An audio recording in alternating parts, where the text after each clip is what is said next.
이때는 웹툰이 태어나기도 전인 2000년대, 우리에겐 웹툰보다 먼저 만화라는 걸 처음 알려준 친구들이 있었습니다. 바로 공부를 도와주는 만화책, 일명 학습 만화인데요. 학습 만화는 아이들을 위한 교육도서를 표방하긴 했지만 사실 우리의 진짜 목적은 공부가 아닌 만화 속 친구들과 함께 모험하기 위해서였죠. 그 시절 학습 만화가 유독 재밌게 느껴졌던 건 어린 시절의 추억 보정도 분명 무시할 순 없겠지만 학습 만화의 전성기였던 2000년대 자체가 한국 만화의 역사에서 유독 특이한 시대였기 때문이기도 한데요. 1997년 제정된 청소년보호법의 무차별적인 검열이 출판 만화계를 완전히 난도질하면서 만화라는 매체 자체가 술, 담배나 다름없는 유해물질 취급을 받았고 그간 쌓여왔던 만화업계의 문제들이 터지면서 출판 만화 시장이 완전히 붕괴하게 됩니다. 이 때문에 거의 모든 만화가들이 사실상 실직 상태가 되었죠. 그리고 2000년대에 접어들면서 정부와 부모 모두에게 어필하기 좋은 아이들을 위한 건강한 만화를 표방한 학습 만화 시리즈들이 하나둘씩 히트를 치기 시작하면서 프로건 신인이건 할 것 없이 거의 모든 만화가들이 학습 만화 시장에 뛰어들기 시작했습니다. 그렇게 폭발적인 인풋과 함께 전례 없는 한국 학습 만화의 황금기가 시작됐는데요. 그 시절 유독 높은 퀄리티의 아동 만화들이 나올 수 있었던 건 당시 인재들이 거의 전부 학습 만화로 쏠린 탓이라고도 볼 수 있습니다. 그리고 이런 시대에서 우리는 수많은 만화 속 친구들을 만났고 그들과 함께 모험하면서 울고 웃었습니다. 약 20년이라는 시간이 지났지만 그 친구들은 지금까지도 우리의 기억 속에 선명하게 남아있죠. 그렇다면 과연 우리가 즐겨보던 학습 만화들은 대체 어떻게 만들어졌고 또 그 작가님들은 지금 어떻게 지내고 있을까요? 이번 영상에선 추억의 학습 만화들을 돌아보면서 작품에 대한 여러 비하인드 스토리를 알아보고 또 작가님들의 근황에 대해서 한번 이야기해보도록 하겠습니다. 그럼 바로 시작하죠.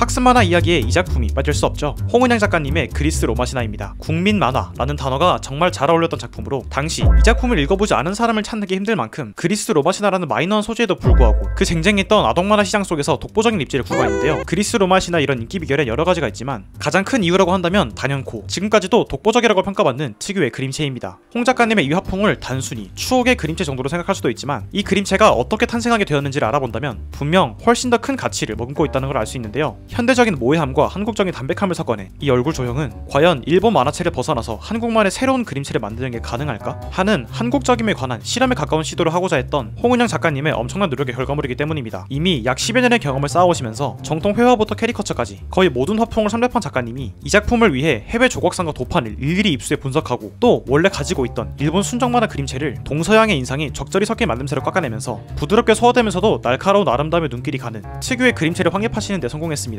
물론 당연히 일본 만화 영향에서 완전히 벗어나서 아예 새로운 그림체를 창조한 건 아니지만 대부분의 한국 만화나 애니메이션에서 한국적이란 키워드를 내세울 때 단순히 외색 지우기에만 급급한 채로 대충 조선시대 배경으로 한복이나 입히고 마는 처참한 수준의 결과물을 가지고 온다는 걸 생각한다면 홍은양 작가님의 그림은 같은 의도를 가지고 개발했음에도 지금 연재되는 대부분의 로맨스 판타지 웹툰의 성의 호환격 그림체라고 여겨질 만큼 시대를 타지 않는 독창적인 미학을 확립하는 데 성공했다는 점에서 한국적임의 굉장히 성공적인 사례라고 생각됩니다. 개인적으로 홍은양 작가님은 한국적이란 키워드의 핵심을 카툰처럼 너무 기호화되지도 만가처럼 너무 데포럼되지도 않은 어떤 담백함의 정서에 있다고 이해하신 걸로 보이는데 이 담백함 덕분에 과감한 노출 장면이 많았음에도 에로틱한 분위기는 가져가면서 작품의 몰입은 깨지 않는 효과도 있었습니다. 그리고 특유의 담백한 인상과 비슷비슷한 몸매는 자칫하면 캐릭터들을 좀 밋밋하게 만들 수도 있었지만 작가님은 거의 유희왕 주인공들이 생각날 정도의 개성 있는 헤어스타일로 차별점을 만들었는데요. 여기엔 파도의 포말, 즉 파도 부스러기를 형상화하셔서 헤어 디자인을 했다는 비화가 있습니다. 또 원전 신화 자체가 굉장히 자극적인 전개가 많은 작품이라서 이 내용을 단순히 만화로 옮겨 그리기만 했다면 아이들에게 너무 충격적으로 다가갈 수도 있었겠지만 아빠가 아이들에게 들려주는 옛날 신화라는 컨셉을 잡으면서 중간중간 의도적으로 몰입을 깨주는 적당한 거리감을 유지했기 때문에 수위가 꽤 높은 이야기에도 아이들이 부담없이 내용을 받아들일 수 있었고 또 당시엔 정말 생소한 소재였던 그리스 로마 신화의 진입장벽을 대폭 낮춰주는 효과도 있었습니다. 그리스 로마 신화를 연재하던 시절 작가님은 40살의 나이에 베체트병이라는 만성 염증성 질환과 싸우시면서 16명이 넘는 문화생과 함께 하루 17시간에 달하는 작업을 해오셨고 한 권이 완성되면 열흘이 넘게 쓰러져 계셨다고 하는데요. 작가님의 이런 영혼을 깎는 노력에 보답이라도 하듯 이 작품은 비공식적으로 무려 2,000만 부가 넘게 판매되면서 아동만화계 전설로 군림하게 되죠. 자, 여기까지 그리스 로마 신화에 대해서 간단하게 알아봤다면 이제부턴 홍은양 작가님의 근황에 대해서 한번 알아볼까요? 일단 홍 작가님의 근황은 크게 두 가지로 나눠서 설명할 수 있습니다. 우선 첫 번째는 가나 출판사와의 소송 사건인데요. 사실 요즘 웹툰 스튜디오가 돌아가는 걸 보면 지금도 크게 다른 것 같진 않지만 2000년대 한국 만화계는 유독 만화가를 부품처럼 취급하는 경향이 정말 컸습니다. 그리고 당시 출판을 담당했던 가나 출판사는 정말 전년 행적을 보여주게 되는데요. 이게 얼마나 전례가 없냐면 우선 그리스 로마 신화는 당시 3년 만에 1000만 부가 넘게 팔리는 초대박을 내면서 실시간으로 한국 출판계 역사를 써내려가고 있었습니다. 당시 가나 출판사 매출의 95%를 이 작품이 차지했다고 하니 대충 어느 정도였는지 감이 오죠? 그리고 가나 출판사는 작가님께 인세의 일부인 약 60억 원을 지급해야 하는 상황이었습니다. 근데 가나 출판사는 판매 부수를 360만 부라고 속이고 인세의 3분의 1을 그냥 안 주는 상황이 벌어졌는데요. 그러니까 돈을 주기 싫어서 약 40억 원을 빼돌려버리는 그런 역대급 사건이 벌어지게 됩니다. 놀랍게도 출판사와의 분쟁은 이후로도 계속됐는데요. 우리에겐 늦게 와서 정말 죄송합니다, 디오니소스님. 응? 너 때문에 흥이 다 깨져버렸으니까 책임져. 네, 알겠습니다. 이 밈으로 익숙한 올림포스 가디언이라는 애니메이션이 있었습니다. 이름부터 알 수 있듯이 그리스 로마 신화를 원작으로 제작된 애니메이션인데요. 하지만 이 작품은 작가님의 제작 동의를 받지 않은 걸로도 모자라서 원작 디자인을 전부 뜯어고친 채 방영해버렸기 때문에 작가님은 본 애니메이션에 대해 상당한 불쾌감을 표하셨습니다. 제작사에는 저작물의 제목과 내용 등을 바꿀 때는 반드시 작가의 동의를 얻도록 되어 있지만 홍씨는 만화, 영화 제작과 관련해 동의를 해준 적이 없다고 말합니다. 등장인물의 어떤 묘사가 조금씩 다르고 차이가 나는데 그 부분에 대해서는 미리 아셨어요? 몰랐죠. 네. 당연히 제가 하라고 했겠습니까. 어떻게 이렇게 저희 작품하고 틀린 가서는 안 되는데 제 이름이 되는데 그게 교수님이 이렇게 허락하게 생각하고 누가 했겠습니까. 홍은영 작가님은 20권에서 본작을 마무리하고 중국 고대 신화를 후속작으로 연재하는 계획을 하고 있었지만 앞서 설명드린 출판사와의 여러 분쟁으로 인해 작품 연재 자체를 거부하게 되고 그렇게 홍 작가님의 이름 아래 연재된 그리스 로마 신화는 전부 출판 정지 명령을 받게 되면서 현재로서는 일부 도서관에서만 볼 수 있는 로스트 미디어가 되었습니다. 당시 20권까지 작업을 모두 마무리한 상태였다고 하는데 아쉽게도 세상에 나오지 못하게 됐죠. 이렇게 한창 출판사와의 분쟁으로 시끄러웠던 뒤로 다른 출판사에서 홍은영의 그리스 로마 신화라는 작품을 7권까지 출판한 뒤로 작가님의 소식이 완전히 끊기게 됩니다. 그리고 이 잠적은 약 14년간 이어졌는데요. 워낙 전국적으로 유명한 작가님이 한순간에 사라져버린 만큼 생사 여부조차 불분명한 채로 여러 소문만 떠돌았습니다. 그러다 마침내 올해 2월 팔도의 신제품 디오니소스와 콜라보를 진행하시면서 홍은영 작가님의 화려한 복귀가 알려졌는데요. 포도주의 신 디오니소스를 메인으로 당시 디자인과 화풍을 그대로 가져온 이 그림, 그리고 당당하게 박혀있는 홍은영 작가님의 저작권 마크는 저를 포함한 수많은 팬들에게 감동을 줬습니다. 이어서 공개된 작가님의 자필 편지엔 그동안 기다려준 독자들에 대한 깊은 감사 인사와 함께 무려 이집트 신화 시리즈로 복귀를 예고하셨는데요. 웹툰으로 복귀할지 단행본으로 복귀할지는 잘 모르겠지만 우선 이집트 신화 자체가 정말 재미있는 내용이 많기도 하고 또 예전부터 언급해오셨던 작품이기 때문에 많은 팬들의 기대를 불러모았습니다. 그 오랜 기간 동안 팬을 놓지 않으셨다는 점, 또 차기작 예고와 함께했다는 점에서 가장 아름다운 형태의 복귀가 아닌가 생각되네요. 이렇게 10년이 넘는 세월을 초월해서 독자와 재회한 홍은영 작가님, 개인적으로 원작과의 복귀 하나만으로 이 정도 임팩트를 줄 수 있는 말 그대로 국민 만화라고 부를 수 있는 작품은 그리스 로마 신화를 제외하고 하나가 더 떠오르는데요. 2천만 부가 넘게 팔리면서 전국에 난데없는 한자 신드롬을 불러왔던 바로 그 작품. 이번엔 바로 그 작품에 대해서 한번 알아볼까요?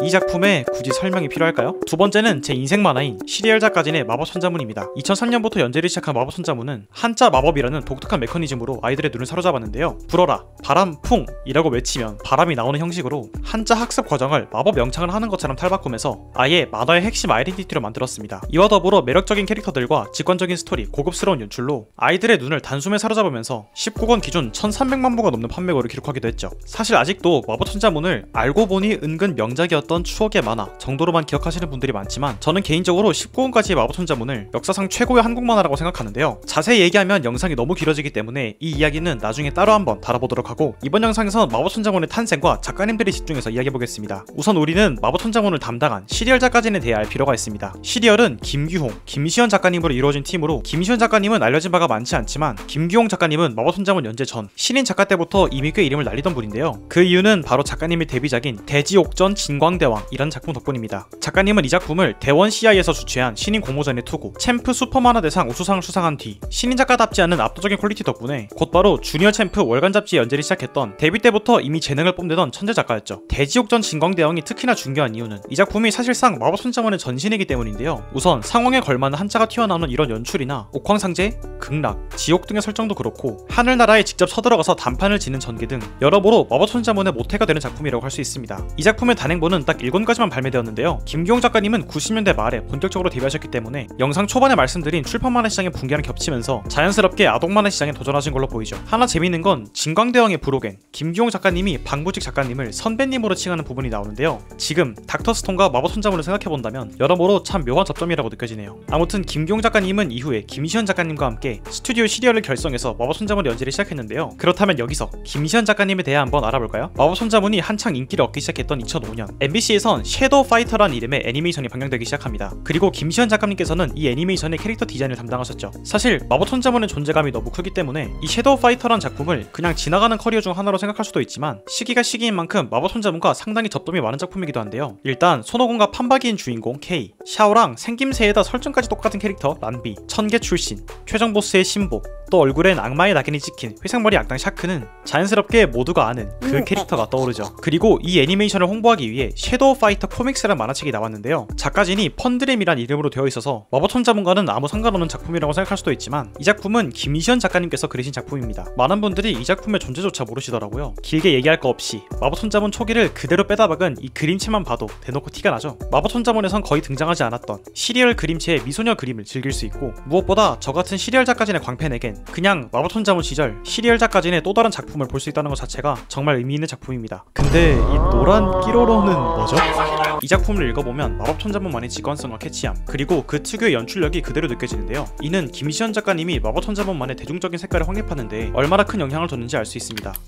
김기용 작가님의 천부적인 감각과 무게감, 김시현 작가님의 밝고 선명한 색깔을 모두 갖춘 마법천자문은 다들 알다시피 역대급 판매고와 함께 한국 만화 역사에 남을 어마어마한 퍼포먼스를 보여주면서 그야말로 전설로 등극했습니다. 하지만 마법천자문 마지막 권인 20권을 딱 한 발짝 남겨둔 시점에 작가진이 교체되면서 시리얼 작가진은 그대로 하차하게 되는데요. 이 이후의 마법천자문도 아동 만화라는 점을 감안하면 굉장한 완성도라고 생각하긴 하지만 비교 대상이 하필 시리얼 작가진인 만큼 너무나 아쉽게 느껴지는 건 사실입니다. 마법천자문의 작가진 교체가 유독 아쉬운 이유는 일단 마법천자문 자체가 앞서 말씀드린 것처럼 김기용 작가님이 평생에 걸쳐 쌓아온 작품관을 전부 쏟아부어서 만든 작품이기 때문에 쏟은 진심 자체가 어마어마할 수밖에 없었고 그런 만큼 작품이 독립적인 생물에 가깝다고 표현할 수 있을 만큼 모든 구성 요소의 내적 논리가 완벽히 성립한 상태였습니다. 또 마침 김기용 작가님이 마법천자문의 연재 중 만화가의 전성기라고 할 수 있는 나이인 30대에 접어들면서 완전히 만개해버린 실력이 이런 진심과 맞물렸고 작품적으로도 상업적으로도 모든 면에서 한국 만화 역사상 다시 나오기 힘든 역대급 포텐을 터뜨린 데다 또 그걸 매권 갱신했기 때문에 이런 만화가로서 다시 찾아오기 힘든 최전성기의 상태에 있던 작가님들의 작품이 19권에서 멈췄다는 것 자체가 정말 너무나도 아쉬운 부분이죠. 이 하차 이유에 대해선 출판사인 아울북 측에선 발간 주기가 너무 길어서 협의를 통해 교체했다 라곤 하지만 개인적으로는 아울북 측에서 마법천자문의 연재를 더 연장하길 원했고 여기서 시리얼 작가진과 의견에 맞질 않아 교체했다고 보는 게 맞다고 생각합니다. 초기 아울북 측 인터뷰에선 20권에서 완결 후 5권 분량의 외전과 20권 분량의 2부를 계획 중이라는 언급이 있었는데 작가진 교체 이후의 행보를 본다면 아마 아울북 측에선 시즌을 나누지 않고 넘버링을 계속 이어가면서 판매고를 유지하고 싶었던 게 아니었을까 싶네요. 근데 마법천자문 자체가 20권으로 모든 게 수렴하는 만큼 시즌2라는 라벨링을 붙이지 않는 이상 이게 연장 자체가 좀 말이 안 되는 구조라서 시리얼 작가진 입장에선 모든 걸 마무리 짓는 20권으로 딱 매듭을 짓길 바랐던 것 같은데요. 애초에 8권부터 이미 20권으로 완결한다고 쭉 말해왔고 또 19권 마지막엔 다음 권에서 완결이라는 문구를 받기도 한데다 결정적으로는 애초에 시리얼 작가진은 이미 6권을 그리는 시점에서 20권까지의 계약을 체결했었기 때문에 당시 시대상을 고려해본다면 원만히 교체가 된 건 절대 아니라는 것을 알 수 있습니다. 사실 어떤 IP가 흥행하고 또 그걸 유지하기 위해선 주체적인 작가의 존재가 정말 큰 역할을 하는데 이런 상황을 보다 보면 홍은영 작가님의 케이스도 그렇고 현재까지도 많은 스튜디오들이 작가라는 걸 그냥 만화를 굴러가게 만드는 부품처럼 생각하는 것 같아서 참 안타깝다는 생각이 드네요. 마법천자문 하차 이후 시리얼 작가진의 근황은 여러모로 놀라운 방식으로 화제가 되는데요. 그 이유는 바로 두 작가님의 근황이 전혀 알려지지 않았다는 겁니다. 앞서 설명드린 홍은영 작가님도 오랫동안 근황이 없긴 했지만 그래도 하차 직후에 개인 단행본을 출시하시기도 했고 또 최근 복귀까지 하셨는데 반해 시리얼 작가진은 정말 갑자기 증발한 게 아닐까 생각될 정도로 진짜 제대로 된 소식이 단 하나도 없습니다. 저는 세상에서 마법천자문을 가장 좋아하는 사람으로서 몇 년 전부터 정말 모든 수단을 동원해 정보를 알아봤는데요. 정말 말씀드릴 수 있는 최대한의 근황이라고 한다면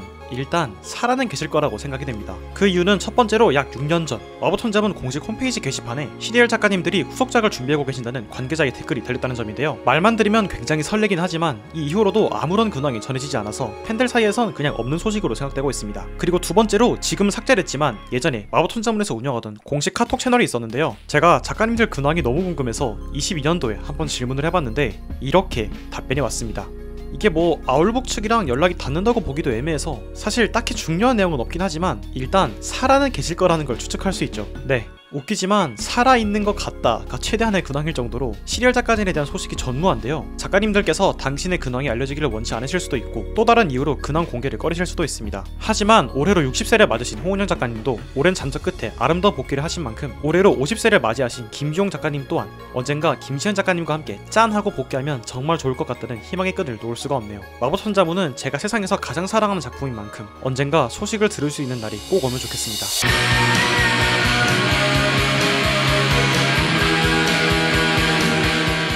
판타지 수학대전, 일명 판수대는 역대급 초대박을 친 앞선 두 작품에 비해서 그렇게 큰 인기를 끈 작품은 아니었지만 뛰어난 작품성이 계속해서 회자되면서 현재는 마법천자문과 함께 역대 최고의 학습 만화로 손꼽히는 작품입니다. 스토리도 세계관도 매력적이고 작화도 정말 훌륭하지만 판수대의 가장 큰 무기라고 한다면 역시나 캐릭터들의 매력이 정말 압도적으로 강렬하다는 거죠. 초기 기획부터 애니메이션이나 게임으로 만들어지길 바랐다는 작가님의 말처럼 판수대만의 캐릭터 조형은 지금 봐도 미래적이라고 느껴지는데요. 새 캐릭터가 나올 때마다 컨셉이나 디자인이 하나같이 너무 특이하고 매력적이라서 지금 다시 봐도 어떻게 이런 캐릭터들을 이렇게 계속 만들지 싶은 생각이 들더라고요. 주요 캐릭터 둘만 빠르게 얘기해보자면요. 우선 주인공인 미지수는 기사 캐릭터답게 평범한 갑옷과 칼을 들고 나오지만 심신의 변화에 따라서 칼의 형태와 능력이 바뀌고 입고 있는 갑옷도 내용이 진행되면서 5단계로 진화한다는 특성이 있습니다. 만화를 보다 보면 극적인 상황일 때 복장과 칼을 바꿔 끼면서 등장하는데 정말 디자인도 하나하나 예술이고 능력도 천차만별이라서 각상뽕이 장난이 아니죠. 성격은 소년 만화에서 흔히 나오는 단순 열혈 속성이지만 작가진의 뛰어난 연출과 확고한 주제의식 덕분에 수학의 본질에 다가갈수록 흔들리기도 하고 다시 중심을 잡기도 하는 묘사가 그려지면서 미지수라는 장명에 걸맞는 상당히 입체적인 캐릭터성을 확립하는 데 성공했습니다. 특히 개정판에선 대사가 좀 수정됐지만 엑스의 검 3명, 용의 노래를 쓸 때 아슈르에게 날리는 일종의 폭언은 굉장한 박력을 선사하기도 했죠.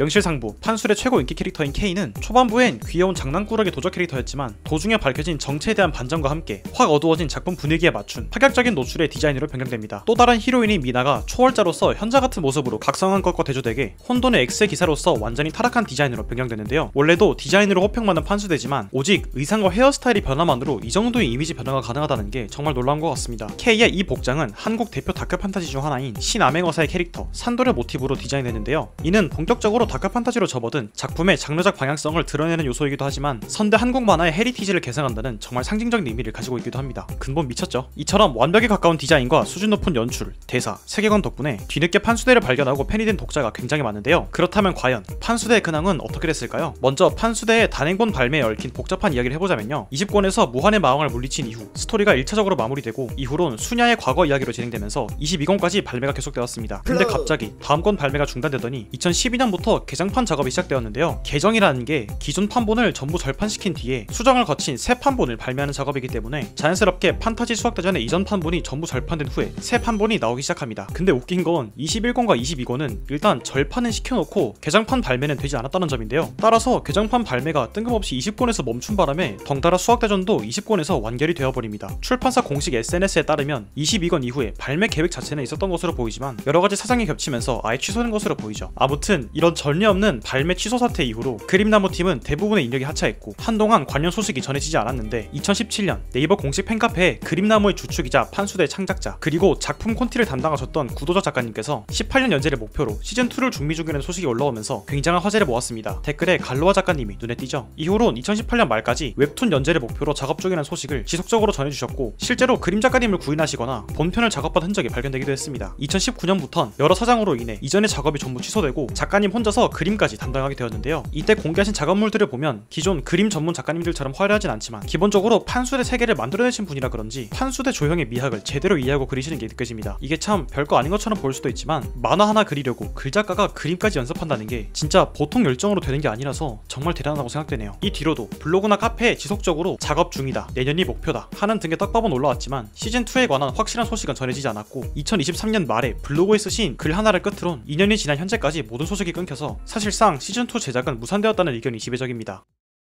하지만 이번 영상을 작업하면서 기적적으로 구도자 작가님과 연락이 닿았고 정말 감사하게도 어디서도 공개되지 않은 판타지 수학대전 시즌2에 대한 이야기를 들을 수 있었습니다. 그럼 긴 말할 거 없이 바로 한번 알아볼까요? 우선 작업이 오래 걸리는 이유에 대해선 그간 여러 번 시나리오와 작화 작업까지 들어갔다가 완성도가 마음에 들지 않아서 엎어지기를 반복하셨고 또 이런 과정 사이에서 작가님 또한 작품에 집중하지 못하고 많이 헤매셨다고 합니다. 작품의 연재 형태에 관해서는 이제 와서 학습 만화 포맷으로 나가기도 어렵기 때문에 현재 많은 분들이 알고 계신 것처럼 웹툰의 형태로 리부트를 할 계획 계획이었지만 아예 차세대 플랫폼으로 제작하는 게 좋겠다는 생각에 시즌2를 영상물로 제작하신 뒤에 유튜브에 연재할 계획이라고 하셨는데요. 이런 이유 때문에 시간이 많이 흘렀고 또 앞으로도 시간이 걸릴지도 모르겠지만 포기하지 않고 계속해서 만들겠다는 말씀을 주시기도 했죠. 일단 2부 작업이 진행 중이라는 것부터 유튜브 연재를 준비 중이시라는 것까지 여러모로 굉장히 설레고 또 놀라운 근황이었는데요. 개인적으로 만화를 영상물로 연재하신다는 말씀이 감이 잘 안 잡히더라고요. 그래서 아예 애니메이션을 만드시는 건지 아니면 김성모 작가님이 예전에 유튜브로 데이터를 공개했던 것처럼 단순히 영상으로 만화를 보여주는 건지 작가님께 조금 더 여쭤보았는데 김성모 작가님의 방식은 아니고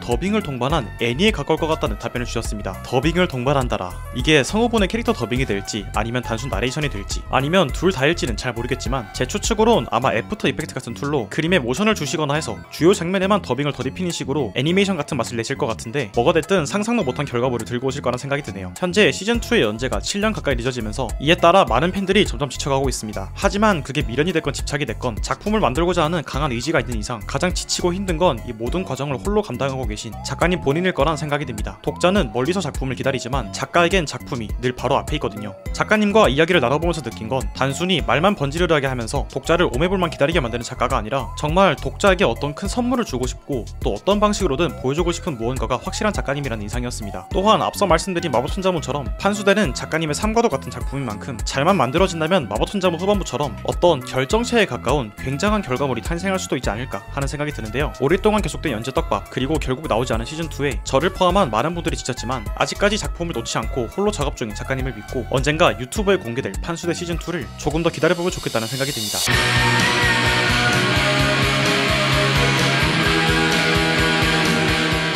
앞서 소개한 세 작품이 뛰어난 작품성을 내세우면서 적은 권수로 묵직한 임팩트를 줬다면 코믹 메이플 스토리는 세련된 캐릭터 조연과 비교적 가벼운 스토리 진행으로 주 독자층인 아이들과 강력한 유대관계를 형성하면서 엄청난 파장을 불러온 작품이었습니다. 따지고 보면 학습 만화는 아니긴 하지만 독자층이 비슷한 만큼 같이 얘기해볼게요. 코믹 메이플 스토리의 입지는 길게 설명할 필요 없이 이 영상 하나만 봐도 체감이 되죠. 제 옛날에 만화책도 있었거든요. 전 만화책 다 봤었는데 도도 너무 팬이어가지고 제가 전사를 해버린 경우잖아요. 도도 뭐? 도도라고 그 메이플 스토리 만화 캐릭터. 연분홍색 머리 있어요. 연분홍색. 아 진짜? 아직도 나오는데. 아니 완결됐어요. 그거? 아 그래? 세계수 뭐 하고 도도 손잡고 있던데. 아 완결 안 난 걸로 알고 있습니다. 코맨은 제가 정말 사랑하는 작품인 만큼 하고 싶은 얘기가 너무 많은데요. 워낙에 할 얘기가 많은 작품인 만큼 작업을 해보니까 분량이 너무 길어져서 이번 영상에서는 다른 이야기는 최대한 생략하고 콤의 인기의 핵심 인물인 서정원 작가님을 중심으로 이야기해보도록 하겠습니다. 일단 이름부터 알 수 있듯이 국민게임 메이플 스토리의 홍보용 만화에 가까웠던 콤에는 김신중 작가님이 그림을 담당하셨던 초창기엔 원작 메이플의 조형을 그대로 따라가면서 무난한 스토리 진행을 보여줬습니다. 이때 콤에는 유독 아기자기한 맛이 있는 데다 마냥 유치하지도 않고 꽤 묵직한 맛이 존재해서 개인적으로 정말 좋아하는 파트입니다. 특히 일본에서 등장한 에아와의 첫 만남은 개인적으로 한국 만화 역사상 최고의 장면 중 하나라고 생각하는데요. 김신중 작가님의 디자인과 작화의 조화가 숨막히는 신비감을 자아낸 씬으로 고작 단 한 컷으로 만화의 방향성과 무게감을 단번에 잡아주는 이 간결한 연출이 정말 예술이죠. 그리고 모종의 이후로 그림 작가님이 교체되면서 6권부터는 서정원 작가님께서 그림을 담당하게 되었는데요. 조금 더 깔끔하게 리파인된 디자인과 그림이 본격적으로 가속이 붙기 시작한 스토리와 맞물리면서 코메의 인기는 점점 상승세를 타기 시작합니다. 참고로 처음에는 이런 디자인이었다고 하네요. 좀 더 게임 감성을 살리려고 하신 게 느껴지죠. 이후론 송도수 글 작가님 특유의 기묘한 대사력이 서정원 작가님의 선명한 그림체와 맞물리면서 10권 때부터 본격적으로 입소문을 타기 시작하는데요. 최근 X에서 잠깐 유행하기도 했던 슈미 주방장의 맛있게 매운 당면찜 레시피가 딱 이 타이밍에 등장합니다. 인터넷을 보면 이 레시피로 요리한 후기가 많은데 제가 궁금해서 이걸 한번 해먹어봤거든요. 책에 나온 거 딱 그대로 요리했는데 진짜 신기하게도 제가 지금까지 먹어본 닭도리탕 중에 제일 맛있었어요. 마지막엔 레시피대로 라면도 볶아서 먹었는데 이것도 진짜 맛있더라고요. 책에 나온 것처럼 매운맛은 아니었지만 주카 아버지가 요리 하나 먹고 마음을 바꾸는 전개는 어느 정도 현실 고증이 된 부분이라고 할 수 있습니다. 아무튼 많은 분들이 기억하는 추억의 코메는 대부분 이때의 장면이 많죠. 이때쯤 14권에서 파생돼 나온 스피노프인 수학도덕이 발간되었는데요. 워낙 전성기를 달리던 코메의 인기에 힘입어서 해설해봐도 뭔 말인지는 잘 모르겠지만 괜히 뭔가 유식해지는 느낌이 드는 스토리 덕분에 코메 못지않은 인기를 누리기도 했습니다. 한자도덕 같은 파생 만화도 더 나오긴 했는데 퀄리티가 막 좋은 편은 아니라서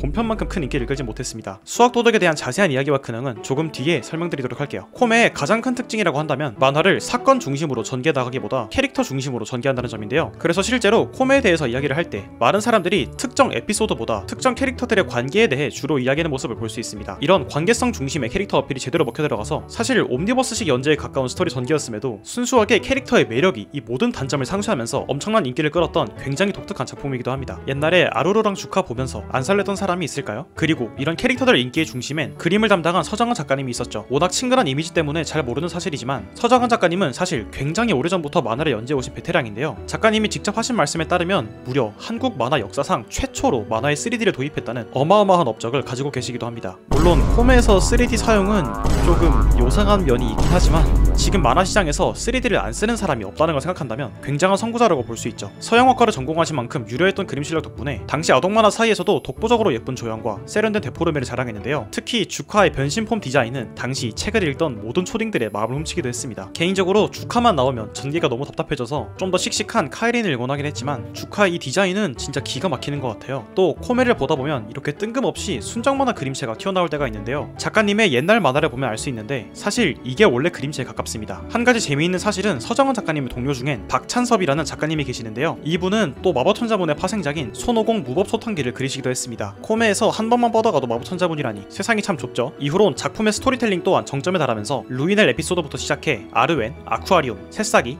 데비존 그리고 대망의 피날레인 가짜 세계소 에피소드까지 말도 안 되는 연타석 홈런을 때리면서 작품성으로도 최고치를 찍게 됩니다. 이 파트가 대단한 점은 아동 만화임에도 불구하고 굉장히 실험적인 전개를 많이 채택했다는 건데요. 20권도 전에 나왔다가 잊혀진 서버 히로인을 재등장시켜서 주인공과 메인 히로인을 위해 희생하는 아름다운 마무리를 지어준다거나 시간을 조종하는 치트키 몬스터의 능력을 역으로 이용해서 몬스터의 성장 배경을 완전히 바꿔버리는 방법으로 물리친다거나 또 주인공 파티가 단 한 명에게 전원 사망한다거나 치밀한 서술 트릭으로 스릴러에서 드라마로의 반전을 준다던가 주인공을 죽이다 못해 아예 해골로 만들어버린다던가 등등 지금 봐도 굉장한 퀄리티의 스토리가 많았습니다. 여기에 서정은 작가님의 활발한 소통까지 겹치면서 코메의 인기는 끝을 모르고 지속게 되는데요. 하지만 이렇게 영원할 것만 같던 코메도 40권 때부턴 가짜 세계수라는 떡밥이 완전히 끝나버리면서 스토리의 구심점이 사라졌고 또 작가님들의 과도한 다작으로 인해 사실상 제대로 된 전개가 불가능한 상태가 되면서 이후론 끝말잇기나 다름없는 전개가 이어집니다. 이때의 스토리는 사실 자세하게 말해봤자 별로 의미가 없는 것 같아서 인터넷에 퍼진 오해만 조금 짚고 넘어가 보자면요. 우선 바오가 가스통을 쳐서 죽었다고 알려진 이 장면은 전투지옥이라는 증강현실 게임 속 장면이라서 실제로 죽은 게 아니라 게임에서 탈락한 거라고 보시면 되고요. 또 도도 인성 레전드라고 알려져 있는 이 장면은 실제로 도도가 제논한테 고백하고 막 이런 게 아니라 제논의 숙적인 엘레오노르랑 베릴이라는 캐릭터가 도도로 변신한 상태로 제논을 속인 상황입니다. 그렇게 코메는 100권까지 발매된 뒤에 코믹 메이플 스토리 100권의 기록이란 책과 함께 2019년 공식적으로 완결을 내게 되는데요. 이게 또 스토리가 완전히 마무리된 게 아니라서 코믹 메이플 스토리 온라인 RPG라는 후속작이 나왔지만 판매량 저조로 금방 연재가 멈추게 됩니다. 자, 여기까지 완결까지의 코메 비하인드와 근황에 대해서 간단히 알아봤다면 지금부턴 그 이후 작가님의 근황에 대해 알아볼까요? 우선 작가님은 코메가 완결난 후로도 쿠키런 어드벤처와 수학도덕을 연재하셨는데요. 용감한 쿠키의 진정한 능력 짤로도 유명한 쿠키런은 1권의 시작으로 이어지는 엔딩을 보여주면서 작년에 60권을 끝으로 완전히 마무리를 지었고 수학도덕은 100권을 끝으로 완결을 지으면서 코메와 관련된 활동이 완전히 마무리되나 했지만 몇 달 전에 슈퍼 수학도둑이라는 기상천외한 이름의 후속작이 나왔는데요. 연재가 얼마나 이어질지 모르겠지만 일단 아직까지도 코메 IP가 이어진다는 점에서 의의가 있는 작품이라고 할 수 있습니다. 수학도덕은 당시 워낙 작업량이 많았던 탓인지 서정은 작가님께서는 중간에 펜을 놓으시고 작가님 화실에서 근무하시던 제라 작가님께서 바통을 이어받으셨는데요. 제가 이때 수학도덕 그림체를 정말 좋아했는데 지금 봐도 진짜 매력적인 것 같아요. 제라 작가님은 현재 카카오 페이지에서 괴식식당이라는 웹툰을 연재 중이시니 한 번씩 읽어보시는 걸 추천드립니다. 아무튼 서정은 작가님은 카카오 페이지에서 나의 독도라는 웹툰도 연재하시면서 코메 완결 이후로도 활발한 활동을 보여줬는데요. 평소 낚시를 정말 좋아하시는 만큼 차기작으로는 낚시 웹툰을 계획 중이라고 합니다. 여기까지 코메 이후의 작품들에 대해서 이야기를 해봤는데요. 서정은 작가님의 근황 중 가장 큰 소식이라면 역시 이 AI 얘기를 빼놓을 수 없을 것 같습니다. 서정은 작가님은 만화가로선 이례적으로 AI 작업에 굉장히 친화적인 활동을 하는 걸로도 유명한데요. 최근 하늘의 별이 되신 맛기니 작가님이 당신의 블로그에 쓰신 글을 언급하시면서 웹툰의 획일화된 배경 문제에 대한 해법은 AI라는 말씀과 함께 약 4년 전부터 모든 작업물에 AI를 사용해왔다고 밝히셨습니다. 또 충북 AI 미디어 센터장 자리에 앉으시면서 AI를 활용한 만화 작업에 굉장히 적극적인 행보를 보여줬죠. 한 인터뷰에선 AI를 신과 같다고 표현하시면서 만화가가 아닌 만화 감독의 시대가 올 것이다. 배경, 밑그림, 밑색을 하나하나 사람이 하는 것은 시대착오적이고 장인 정신을 핑계로 기술력을 등한시하는 작가는 절대 살아남을 수 없을 것이다. 그림만으로 승부 보는 시대는 끝이 났다는 만화가로선 굉장히 과감한 발언을 하시기도 했습니다. AI 사용에 대한 논쟁들을 잠시만 제쳐두고 생각해보면 아날로그 만화에서 디지털 만화로의 변화, 또 수제 배경에서 3D 배경으로의 변화 등등 신기술의 채택을 언제나 가장 적극적으로 받아들였던 작가님이기 때문에 서정은 작가님을 오랫동안 좋아해온 팬으로선 AI의 친화적인 이런 행보 자체는 어떻게 보면 당연하다는 생각이 들긴 하네요. 저는 코메를 정말 사랑했던 만큼 끝으로 갈수록 처참히 망가졌다는 사실 또한 누구보다도 잘 알고 있습니다. 분량상 많은 이야기를 생각했지만 이런 코메의 몰락은 전적으로 작가진의 역량 문제였다고 생각해요. 하지만 워낙에 인지도가 높은 만화였던 만큼 인터넷을 둘러보면 막상 만화를 읽어보지도 않고 커뮤니티에 올라온 짤과 여론을 보면서 무작정 비난하기만 하는 사람들이 굉장히 많은데요. 이런 흐름 사이에서 코믹 메이플 스토리라는 만화는 그저 용두삼이 막장 만화, 동심파괴 만화 정도로만 기억되면서 많은 사람들이 코메라는 만화를 어린 시절의 흑역사로 취급하고 있습니다. 물론 코메를 막바지까지 다 구매했던 입장에서도 건설적으로 비판할 의지조차 사라질 만큼 정말 엉망이었던 작품이라고 생각하긴 해서 이런 여론도 충분히 이해되지만 개인적으로 안타까웠던 건 우리가 사랑했던 그 시절의 코메는 이제 완전히 잊혀진 것처럼 느껴진다는 거였어요. 마치 애초에 아무도 좋아하지 않았던 것처럼요. 코메라는 만화는 단순히 유행했던 만화가 아니라 많은 아이들의 첫 덕질 대상이자 서브컬처 입문작이었고 또 많은 아이들이 그림쟁이의 꿈을 가지게 만든 한국형 만화 팬덤 문화의 시발점이기도 했습니다. 일례로 현재 네이버 웹툰에서 연재 중인 작품인 나의 보이스 오브 프렌드의 만공이 작가님은 어린 시절 코믹 메이플 스토리를 정말 좋아하셨고 코메를 보면서 만화가의 꿈을 키웠다고 말씀하신 바 있는데요. 만공이 작가님이 상당히 젊은 나이에 데뷔한 대학생 신인 작가라는 걸 생각한다면 코메의 진짜 영향력은 이제 막 시작됐다고도 할 수 있습니다. 이처럼 코메는 전성기의 작품성도 작품성이지만 문화적 측면에서 특히나 정말 큰 영향을 끼쳤고 이런 유사는 충분히 언급될 필요가 있다고 생각합니다. 또 누군가 한국 만화만의 정서에 대해 묻는다면 1순위로 언급되어야 할 작품이라고 생각해요. 코메에 대한 비판도 물론 좋지만 코메 욕은 사실 어딜 가나 하고 있잖아요. 개인적인 바람으론 이번 영상 댓글창에서만큼은 미움으로 하나가 되기보단 우리가 코메를 사랑했던 이유와 코메와 함께 울고 웃었던 추억을 되새기면서 우리의 어린 시절을 조금 더 따뜻한 시선으로 돌이켜보는 건 어떨까 생각되네요.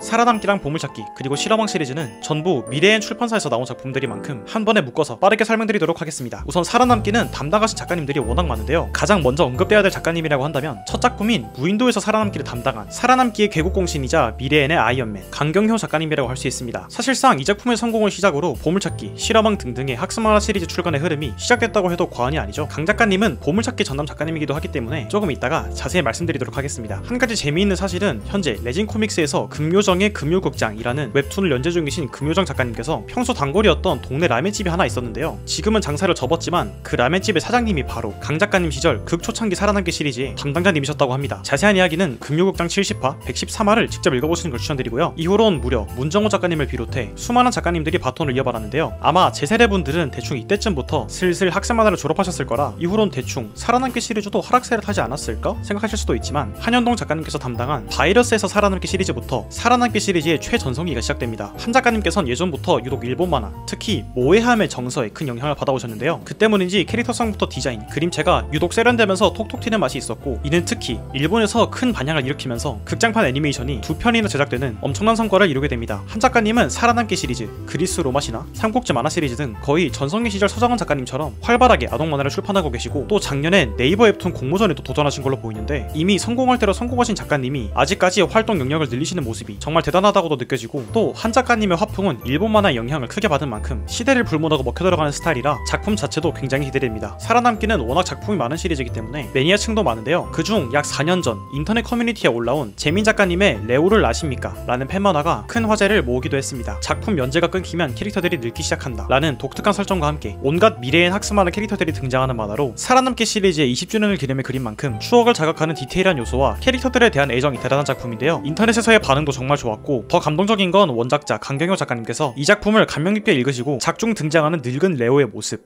즉 팬만화의 팬아트를 그려주시면서 감사의 말씀을 전하셨다는 점입니다. 재민 작가님은 포스타입에서 바살 온라인이란 제목으로 한현동 작가님의 살아남기 팬만화를 그리시기도 했는데요. 2년 동안 무려 106화를 그려내셨는데 보통 주간연재 만화가 2년 연재하면 100화 정도 된다는 걸 생각하면 오직 사랑의 힘으로 그리는 팬만화를 이만큼 연재하신 게 정말 대단하시다는 생각이 듭니다. 프로 작가님은 아니시지만 그 어떤 프로 작가보다도 가장 프로다운 만화인 것 같아요. 뛰어난 퀄리티로 큰 호평을 받으면서 감동적으로 마무리한 작품이고 또 전편 무료로 감상하실 수 있으니 꼭 한번 감상하시는 걸 추천드립니다. 살아남기 시리즈의 파생작 이야기자 살아남기의 아버지 강 작가님께서 전편 그림을 담당하신 보물찾기 시리즈는 살아남기 못지않은 큰 인기를 끌면서 당당하게 단독 시리즈로서의 입지를 구가했습니다. 강 작가님은 인스타 아이디가 토리팡이일 만큼 보물찾기 시리즈에 대한 애정이 대단하신데요. 계속해서 인스타에 그림을 올리시는 것도 그렇지만 저는 팬들 선물에 이렇게 하나하나 다 반응하면서 자랑해주시는 모습이 정말 멋있게 느껴지더라고요. 보물찾기 시리즈는 여전히 식지 않는 인기를 자랑하면서 예전보다 더 귀여워진 그림체와 함께 최근 발매된 문바이에서 보물찾기까지 활발하게 연재되고 있고, 또 강 작가님께서는 미스터리 과학조사단이라는 만화도 함께 연재하시면서 약 25년 전부터 지금까지 단 한순간도 폼이 죽질 않는 학습 만화의 전설다운 행보를 보여주고 계십니다. 또 최근에 개관한 부산 연재만화 도서관에 축전을 그려주기도 하셨는데요. 실제로 도서관 가면 볼 수 있으니까 방문하실 일이 있으면 찾아보시는 것도 좋을 것 같습니다. 개인적으론 애정 가득한 수작업 그림이란 점이 너무 마음에 드네요. 마지막으론 홍정현 작가님이 그림을 담당하신 내일은 실험왕은 수많은 학습 만화들 중에서도 굉장히 독특한 포지션을 차지했는데요. 과학을 테마로 하는 학습 만화는 많았지만 대부분 판타지 요소를 가미한 반면 실험왕은 현실적이고 본격적인 분위기에 실험 대회가 가장 큰 이벤트가 되는 작품이었기 때문입니다. 현실적인 과학 실험 만화라는 컨셉 자체가 고증을 철저히 지키는 것도 어렵지만 실험 과정 자체가 딱히 액션이나 박진감이 없는 만큼 만화가 상당히 소극적일 수밖에 없어서 재미를 주기가 어려운데요. 실험왕은 이에 대한 해결책으로 캐릭터들의 드라마, 관계성을 중심으로 전개하는 방식을 채택했고, 이는 작품 특유의 현실적이고 섬세한 분위기에 정확히 맞아들어서 특히 여자아이들에게 큰 인기를 끌었습니다. 실험왕이 정말 잘했던 건 캐릭터들의 감정적 드라마를 물리적인 형태로 연출하는 방식이었는데요. 캐릭터들 관계에 균열을 만들어 놓고 이를 실험 내용에 녹여내면서 실험 대결의 결과물을 통해 캐릭터들의 심리를 가시적으로 그려내는 굉장히 섬세한 연출이 많았습니다. 또 이 덕분에 단순히 전투력 싸움에 가깝게 묘사될 수 있는 학교 간의 실험 대결을 좀 더 복잡한 요소가 작용하는 심리전에 가깝게 연출할 수 있기도 했죠. 특히 홍정현 작가님 특유의 자연물을 이용한 심리 연출이 만화적인 재미를 극대화시켰는데요. 되게 인상적이었던 장면 중에 하나로는 실험 대결 중에 관객석에 있던 천재원이 대결 내용을 설명하면서 컷 자체를 매듭으로 묶어버리는 연출이 있었는데 이게 아무리 찾아봐도 안 보이더라고요. 혹시 몇 건인지 아시는 분은 댓글로 써주시면 감사하겠습니다. 실험왕은 2020년에 총 50권으로 마무리되면서 14년간의 대장정에 막을 내렸는데요. 워낙 사랑을 많이 받았던 작품인 만큼 작가님께서도 개인 유튜브와 인스타그램에 란이랑 원소의 그림을 그리시면서 애정을 표출하기도 하셨습니다. 그림 실력 죽이죠. 실험왕은 현재 같은 세계관의 달라진 주인공으로 시즌2 연재가 계속되고 있고요. 작가님께선 내일은 발명왕 등의 작품을 연재하시면서 아직까지 활발하게 활동하시는 모습을 보여줬습니다. 이게 회사 복지가 좋아서 그런지 잘 모르겠지만 전반적으로 미래엔 작가님들은 오랜 기간 동안 되게 순탄하게 연재하시는 모습들이 보기 좋네요. 오늘 소개해드린 보물찾기, 살아남기, 실험왕 등의 미래엔 작품들은 단행본으로 구매할 수도 있지만 미래엔에서 운영 중인 신생 플랫폼 초코툰에서 웹툰으로 감상이 가능한데요. 근데 이게 철저히 부모층 타겟으로 만든 건지 회원 가입을 해도 자녀 등록을 못하면 아예 감상이 불가능하게 되어 있습니다. 아쉽게도 저는 아직 자녀가 없기 때문에 혹시나 결혼한 분들이 계시다면 이참에 첫째 계획 한번 세워보시는 것도 좋을 것 같네요.